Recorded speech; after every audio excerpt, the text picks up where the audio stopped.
Mən elə ondan danışmıram ki, məsələn üçün Zahanın qəbri 40 gün açıq qalar. Belə bir anlayış var. Doğmuş qadın 40 gün. O 40 sözü var ha. Uşağa aid deyil o.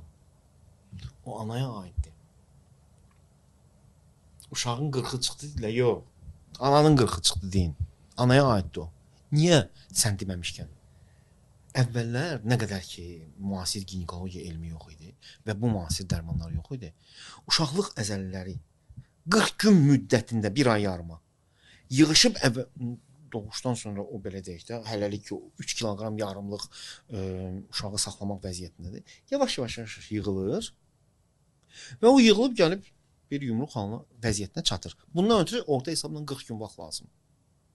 O müddət ərzində nə qədər ki uşaqlıq əzəlləri belədir, qanaxma ehtimalı var imiş və ondakı zahlar əsasən qanaxmadan dünyalarını dəyişirdilər. O qıstasın icad olundu, sual yığışıldı, bitdi. Yəni bu dərəcədə, yəni müşahidə etməyi bacaran gözlər olub.